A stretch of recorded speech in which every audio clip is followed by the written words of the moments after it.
Hello, everyone. Forever Blue Shirts TV welcomes the architect of the 1994 Stanley Cup champion New York Rangers, Neil Smith, to the show. How are you doing, sir? It's so good to see you. Oh, thank you. It's good to see you too, and it's good to be here. No, I'm doing great. Beautiful hot weather starting down here in South Carolina, but I have my little New York shrine behind me, and so I can always turn and feel like I'm back home in New York. Well, it looks good behind you, and it's fitting that you're in front of that Rangers logo. So, because I can't believe it's been 29 years since that amazing night, right?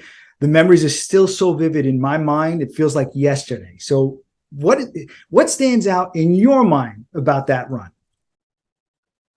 Oh, so many things, but I think if you go right down to the actual game and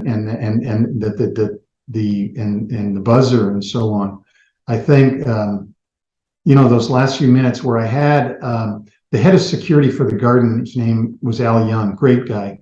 Son is actually the head of security for Commissioner Bettman for many years, and Al has since passed away. But Al and I were friends, and I said to him, if we're winning with 5 minutes to go, would you come and get me and bring me down to the seats where my mom and my wife and everybody is, because I never sat in the seats. And he did that, and we went down, and it was 3-2, and everybody was nervous, and we went through the icing call and all that other stuff, and the buzzer going and the euphoria, and I remember that part so well, and running out onto the ice, to talk to individual players and stuff. That was all great. I pretty much remember everything from the whole start, when it began with the 6-0 with the Islanders, and then the Washington series, and then the grueling Devils series, and then the up and down Vancouver series, which was like only the Rangers could make it last 7 games and win by 1 goal when having a 3-1 lead in the playoffs. And so the Rangers had to do it the tough way, like they've done everything for decades. But it was certainly exhilarating, and there's no comparison, winning in New York City compared to winning somewhere else. I mean, I hate to put it like that, and I'm not degrading winning anywhere else. It's all a fabulous accomplishment, but the sheer magnitude of the win in New York, with the population base of so many people, and it being in such a small area of the Metro New York area, is just an exhilaration like nowhere else. It's funny as you bring it up, you kind of stole my thunder on an upcoming question, because I vividly remember seeing you in the stands. Okay, MSG Network cameras actually caught you in the stands, and I have to tell you, you looked really nervous, and I wouldn't blame you, because I'm sitting in my seat watching the game in the comfort of my own home, and I can't sit. I'm standing. I'm pacing. I'm losing. I mean, it's a 3-2 game. And yeah. I'm saying to myself, I can only imagine what it must be like to be the general manager of this team, what it must be like to be Neil Smith at that moment, because you're not on the ice. You've got as much control as I do at this point, watching the game, right? The players are on the ice. They don't have time to be nervous. I'm worried about my next shift, doing my job. Coach is the same thing. They're all, who's going out next? What, do my job. But you just have to sit there and watch it. And I'm saying, this poor guy probably aged like 10 years between Messier's guarantee in Game 6 and the double overtime in Game 7 with Matteau's goal, and then seeing this. I mean, how do you even manage all your emotions when you're that's going on? Yeah, and you can't. And in fact, I can't remember how I got from the Zelepukin goal to the Matteau goal and kept my sanity, because and it was 2 overtime. It was a second overtime. So, you're praying and you're hoping and you're positive thinking and you're doing all those things that every Ranger fan does. I'm doing the same thing.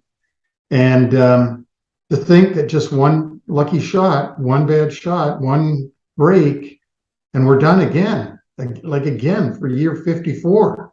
And so, yeah, I mean, all you do is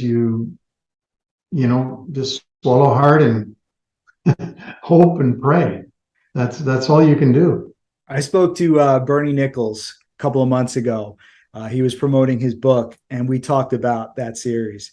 And Bernie Nichols, even though they lost, called that the greatest playoff series he's ever played in. And I think that series against the Devils is probably the greatest playoff series of all time. I don't know if there's one better. I'm sure another fan base will pick their series as the greatest of all time. But as somebody who has watched so much hockey since the 80s, I can't put my finger on a better series. It was that good.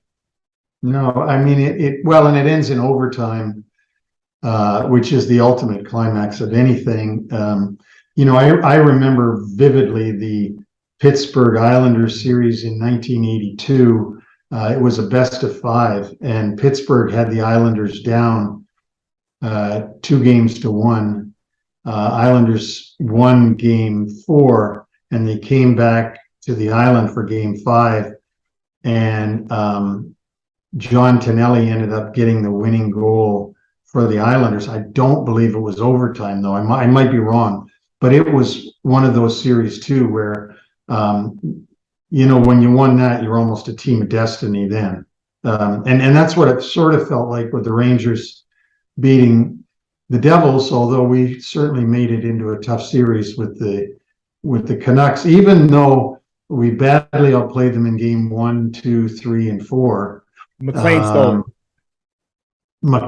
Game 5, we, sort of messed up, and then game 6, we went out there and messed up, and then had 2 days off, thankfully, and came back and played really well at home. But yeah, it was the Devils series was just amazing, and the Devils were the second best team in the league. Yep, they really were.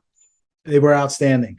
So it's almost like every year, like around 1994, I watch clips or I'll watch some of my old recordings. And, I like to watch. I think my favorite part is just the on-ice celebration and the locker room celebration. And it's kind of burned in my brains. But during the on-ice celebration, Mark Messier hands you the Stanley Cup, hands it to you on the bench. After you raise it in the air triumphantly, you pass it on to Colin Campbell. At that moment, the cameras catch you and Mess in a long hug, and there's definitely some words exchanged. Do you remember what you said to each other? I mean, the smiles on your faces were from ear to ear.